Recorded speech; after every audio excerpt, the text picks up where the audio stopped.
What was the argument? Answer the argument is that 172 people pled guilty to assaulting law enforcement. You had 130 that pled guilty to obstructing law enforcement during civil disorder, 69 that pled to assaulting law enforcement with a dangerous or deadly weapon, and 4 pled to seditious conspiracy. So by matter of law, they were found guilty and have done those said crimes. Do you agree with me that those are federal crimes? Were they federal crimes? What is going on, everyone? Welcome back to the channel. So today we have something that genuinely had me rewinding the screen multiple times because I could not believe what I was watching unfold. We have Andrew Wilson and John Paul on the conservative side going up against Soy Pill and Vince Wilson on the liberal side, and the topic is one of the most heated political questions out there right now. Who is actually more responsible for political violence in America, the left or the right? Now what makes this one different is that both sides come in with data, studies, and real examples, and at a certain point, one side gets backed into a corner using their own logic. That moment alone is worth staying for. But stick around until the very end, because the way this debate finishes is not where most people would expect it to land, and I genuinely think it will change how you look at this entire conversation. Also, I want to know, where in the world are you watching from right now? Drop your city or country in the comments. I love seeing how far this channel reaches, and it honestly means a lot every single time. All right, let us get into it. He was out a year later, Andrew. I don't know if you were listening for that part, but also... No, I'm not talking about that specific example. I'm not talking about that specific example. For 22 years, and that's somehow not enough. And the only reason that he didn't pardon them is either, one, it wasn't politically expedient, and two, he didn't succeed in overthrowing the fucking election. They probably would have spent a couple months in jail if he actually had. Soy Pill, how many years do you think they should have spent? Enrique Tarrio? I don't know. What's the average for seditious conspiracy? Okay, not him. How about the other ones? I don't know about the other ones. Do you only know one? This is the interesting thing that he mentions. Specifically pick apart whether or not I know the violent threat for one of these people, and if not, then my entire argument about whether or not these people shouldn't have been pardoned for committing violence is wrong. Should they have gotten life? I don't think everyone should have gotten life. 4 years. I mean, 4 years. 4 years, a long time in prison, man. I'd say 4 years is fair enough. There's also come on, 4 years. There's a massive difference here. The reason why this is also one of the biggest concessions of the debate is because Kamala Harris posted the Minnesota Freedom Front during the riots. What does that say to you? The riots are a sustained large portion of time. Even if I concede everything you're saying about January 6th, that was one day.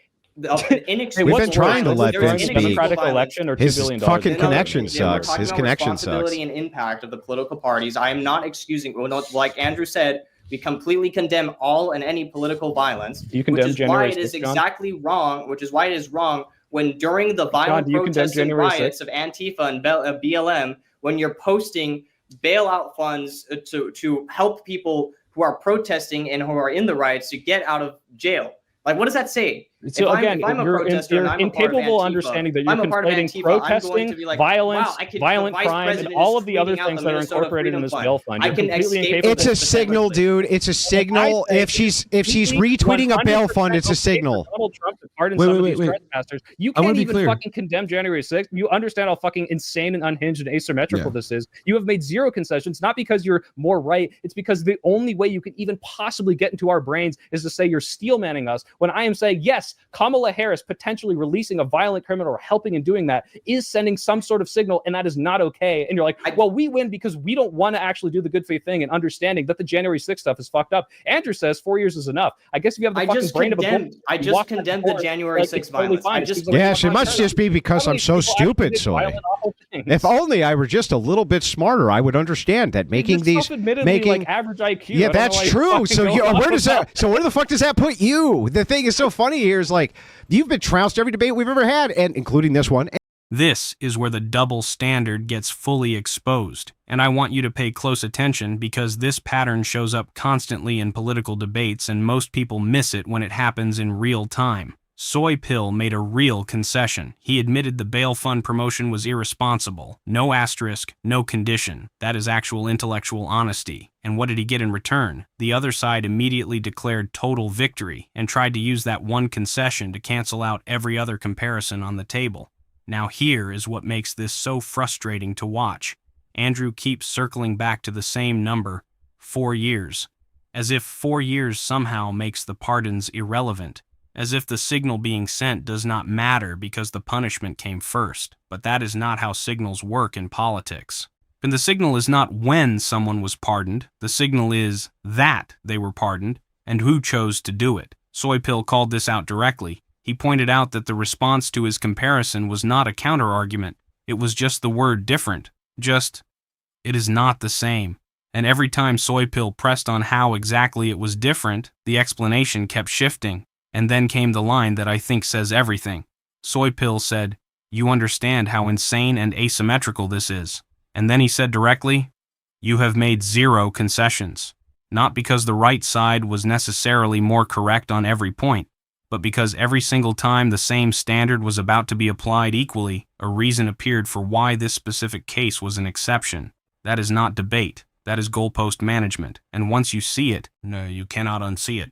And by the way, sorry. the funniest, victory I wanted. the funniest, Actually, I won the funny, yeah, the funniest part, I'm declaring it right yeah, now. the funniest part about all this is like, how bad faith can you be when you try to make a comparison between somebody who tweets out a bail fund while rioting's going on, clear signal, and somebody who gives a pardon after evidence comes out over a 4-year course? Like, how are these things even comparable, Soy?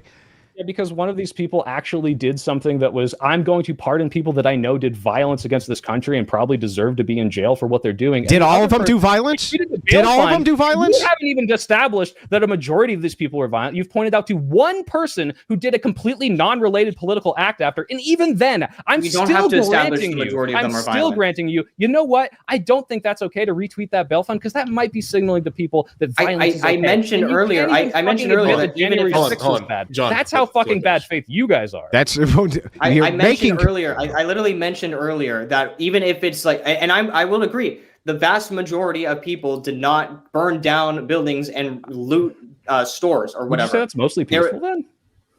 Okay, mostly peaceful means $2+ billion of damages, thousands of officers injured, and many more killed. Imagine how many billions it would have been if they all I am weren't talking peaceful. about the scope in scale, because if we're going to judge things based off of mostly peaceful, then both sides are mostly peaceful. And if you want to judge based on, based on the scope and impact that these have had, that has been the core framework of the debate. How much impact have these had?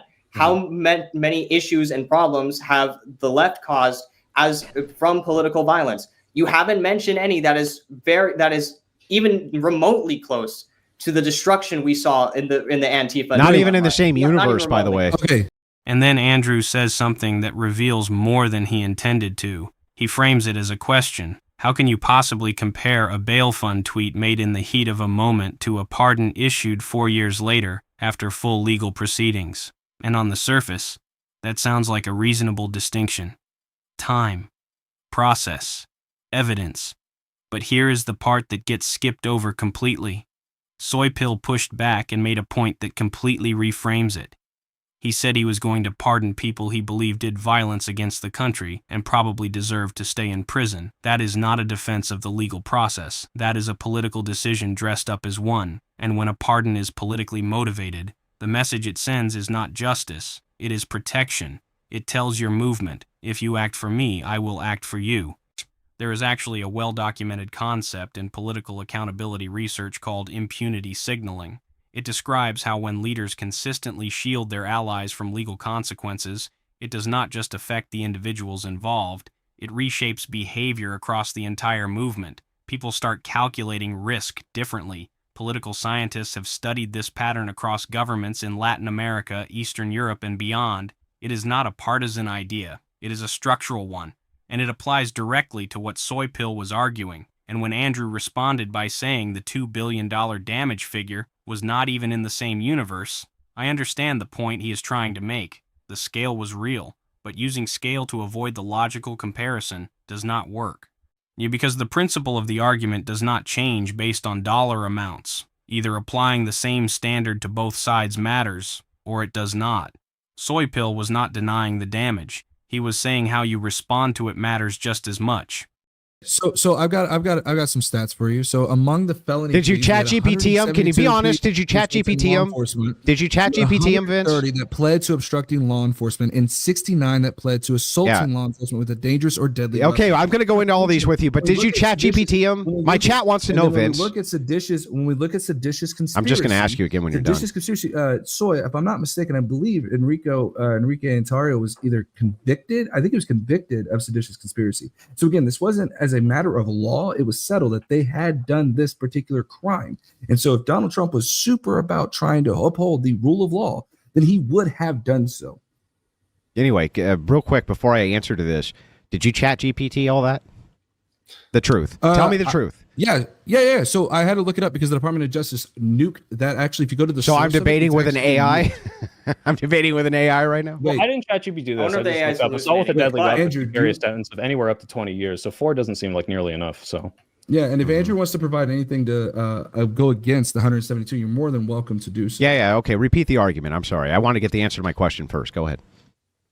What was the argument? The argument is that 172 people pled guilty to assaulting law enforcement. You had 130 that pled guilty to obstructing law enforcement during civil disorder, 69 that pled to assaulting law enforcement with a dangerous or deadly weapon, and 4 pled to seditious conspiracy. So by matter of law, they were found guilty and have done those said crimes. Do you agree with me that those are federal crimes? Were they federal crimes? They were federal crimes. Yeah, yes. and what is the prosecutorial victory rate in federal cases?